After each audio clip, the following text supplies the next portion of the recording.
The day started out sunny, then turned rainy by the afternoon. The regular monsoon season here in Hawaii. Such a perfect place. At least, that's what everyone's fabricated it out to be. Everyone who lives on the big island of America. Those that only come here maybe once in a lifetime. Those that think everyone is a go-lucky fool here in Hawaii. No worries because we live on a nice set of islands, distant from the filthy, greedy world. Even an island like this has its fair share of disgusting people. I don't know if this is a newsflash for you all. It certainly isn't for me. For this is the most uncomfortable place I have ever been in. The darkness shows from every nook and cranny of this place. The feeling of heavy, thick hatred running down me.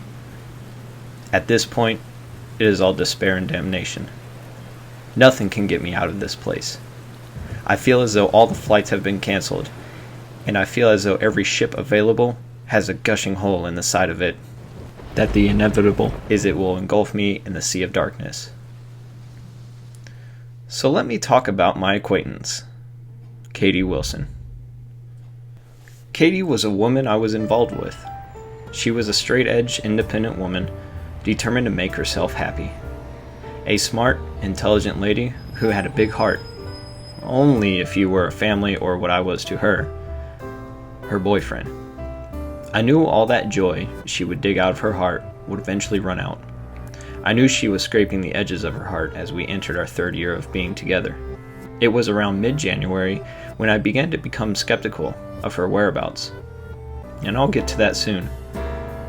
She was majoring in criminal justice. I knew she was going to be busy over the years, but I found it funny that a blonde hair, clean-looking girl, no tattoos, no odd piercings, no unnecessary outbursts of irritation, a very emotionally controlled woman, would be into something dark enough to eventually graduate and become a lawyer, knowing that at some point where she will have to put someone's life in prison. It's not the fact that the guilty person should be locked away, but more the idea in general. The fact that she could put somebody away. Whether that person was a parent or guardian for a child or children. What could you see her as? Perhaps what I thought when I first went up and talked to her. I thought she may have been involved in media, journalism, maybe a reporter. She definitely looked the part.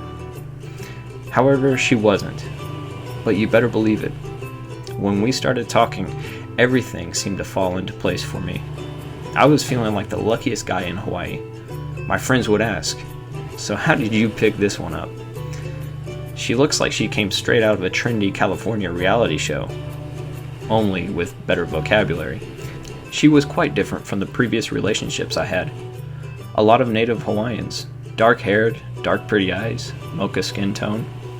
But really, that was just a naive subject me and my friends would joke about. Katie was different. The difference I needed. Her immediate family all lived here in Hawaii as well. Her dad was in the military at one point in his life. He had served here for a few years and got a great job as he got out of the military. Came back here to Hawaii to raise Katie when she was at the age of 4. Needless to say, she doesn't remember living in Virginia. Only Hawaii. Her father was a happy man with a happy wife. The biological mother of Katie. The perfect parents. No previous marriages, no problems. I bring these facts up for a reason.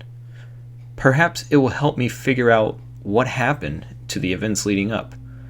No, before you prejudge her though, and before you think of anything crazy, she hasn't committed suicide. But boy, I wish she had. So let's talk about mid-January, when I became skeptical of where she was at during odd hours. I'm not talking about calling in late most evenings around 6 p.m. I'm saying 3 a.m., 2 a.m., getting milk at the store. I mean, really? But the crazy thing was, she would come home with milk. Bloody Mary mix, tomato juice. I jokingly asked her, "Are you pregnant or something? Are you getting some odd cravings?" And she answered, rather unsettling. She asked, "Why?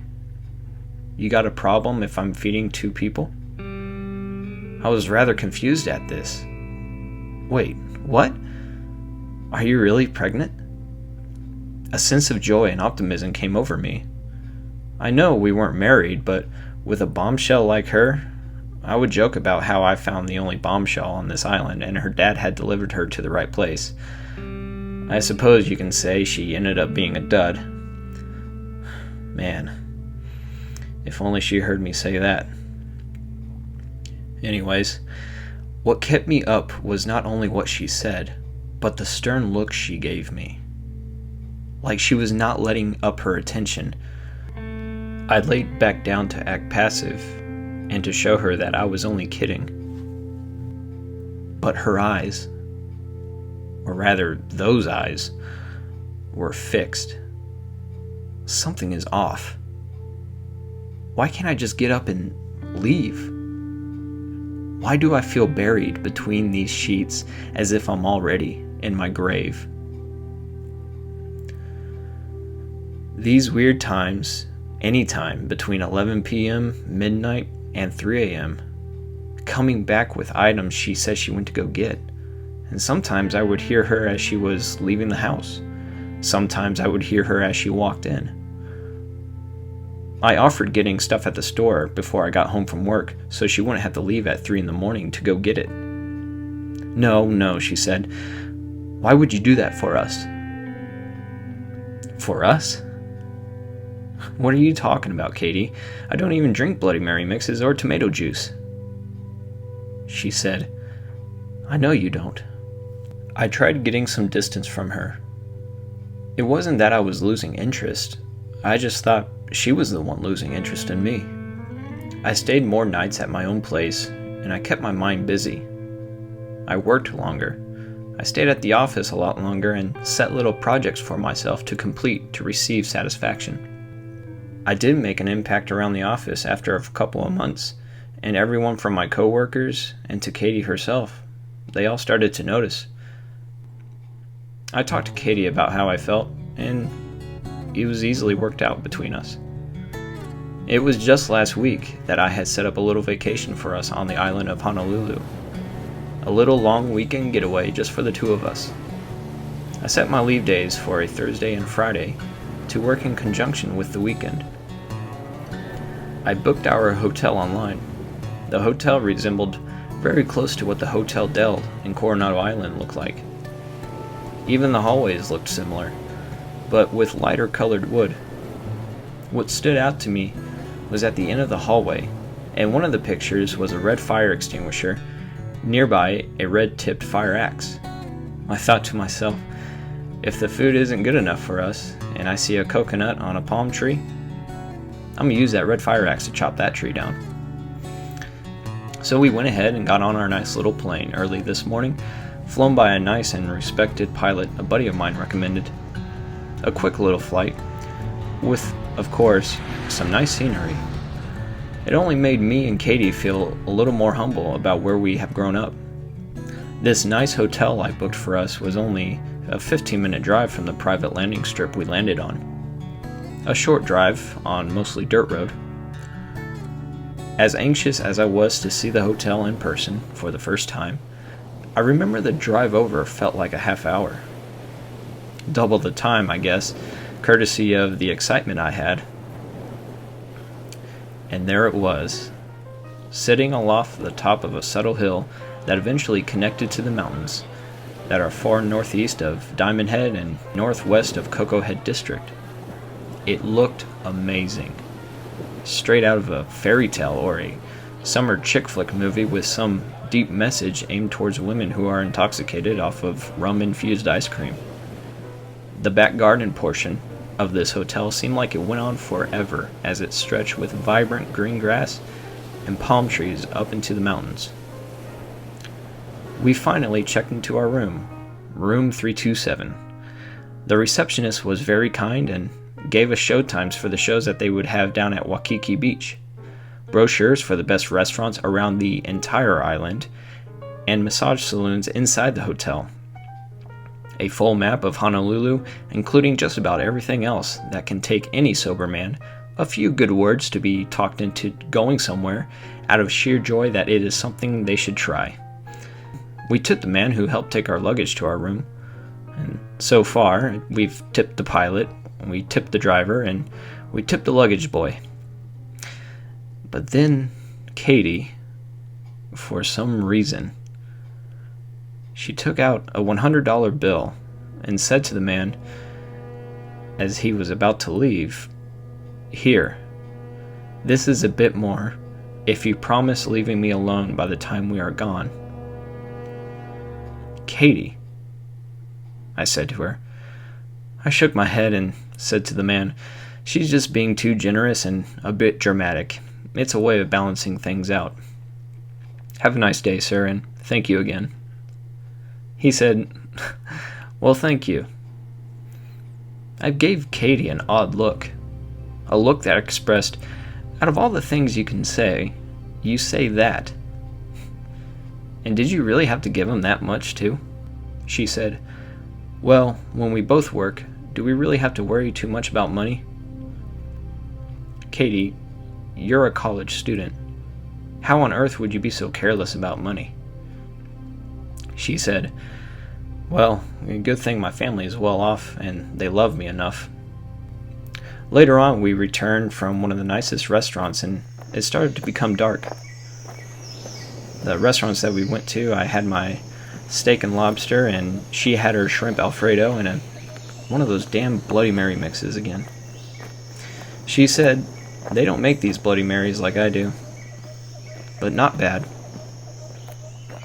As we returned back to the room, she said she wanted to check out the spa, and perhaps me and her would go down there later at night, seeing as though some couple may be down there still, given that it is still rather early.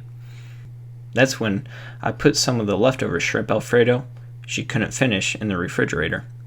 I'm not going to lie, there was a lot of food on her dish, the same with mine, so bringing home leftovers wouldn't really surprise me. I'm sure I can sneak a little midnight snack in anyways. But that's when I found something disturbing. As I opened the refrigerator, I smelled an overpowering scent of copper. Like 1,000 pennies were put into our refrigerator. I thought it was just the smell of the refrigerator. But then I saw a Bloody Mary mix bottle. Was this Katie's? I don't remember her bringing any here. Or was it just a coincidence and maybe it was from the last people who stayed here and they forgot to take it out? Maybe the cleaning service just got complacent and didn't check the fridge. But then I saw the cap wasn't screwed in all the way, and as I looked closer, I noticed something around the seal. There was some sort of what was once liquid, now hardened, and coagulated at the top. As I examined even closer, I saw a slight tan color almost at the top of the bottle, as if something was floating inside.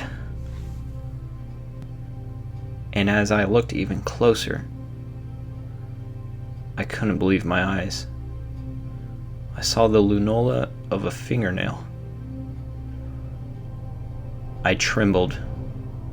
My legs buckled beneath me. My vision as if my eyes sunk in the back of my head and my face flushed.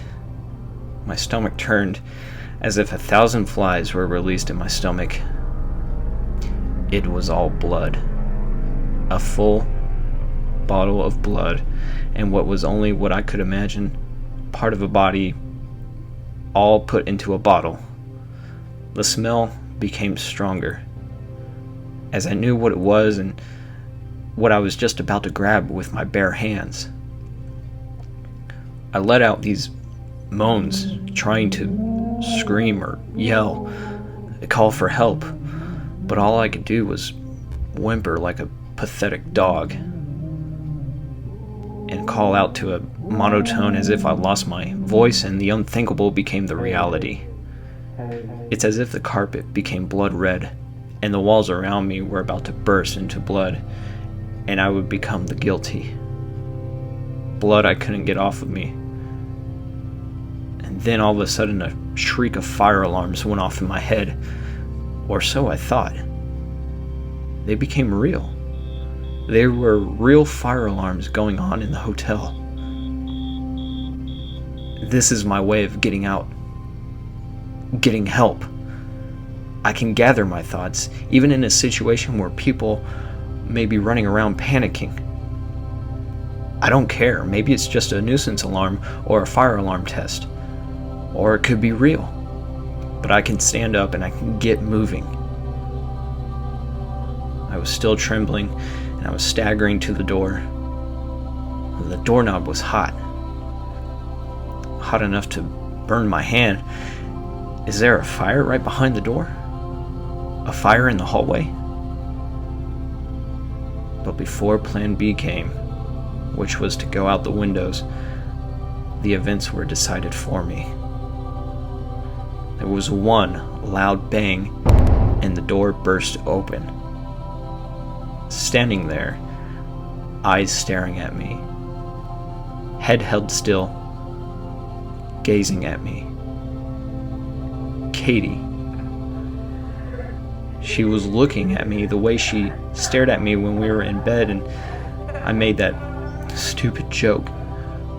Eyes glued in a psychotic, uncanny look on her face. I didn't see what was in her hands, but with one stroke, I saw the head of what I could barely see, but I knew exactly what it was. The axe. The red-tipped fire axe she found at the end of the hallway, and which I saw in the picture online as I was booking this place. It was at that point, in mid-swing, I felt the pain. I felt the pain before it even sliced me. The force was a whole experience in its own. I felt the force behind the swing. The veins, skin, muscle, meat, everything kept inside my body reacted with a sudden jolt to the hit of the axe, only to be jolted back again. As she dug the head of the axe out of me and into me again, I felt the spasms of my body and the warmth of blood run down me. The third hit to my face. The taste of the metal head of the axe. The taste was the same smell of what the bottle full of blood smelled like. A metal object lodged in my face quickly became natural and comforting as it stuck in, lodged in my face. Put there on purpose. This was no accident. I noticed the inadvertent gasp my body let out of my bloody, disconformed mouth. I fell down onto the hollow ground of the third floor, shaking, spazzing out of control, my nerves severed. If there is a hotel without any ghost stories, this hotel now certainly isn't one of them. Even an island like this has its fair share of disgusting people, for this is the most uncomfortable place I've ever been in. The darkness shows from every nook and cranny of this place, and at this point, it is all despair and damnation. Nothing can get me out of this place. I feel as though every ship available has a gushing hole in the side of it, that the inevitability is it will engulf me in a sea of darkness. For this fourth swing from her, I can see it now. It's headed right for the Adam's apple.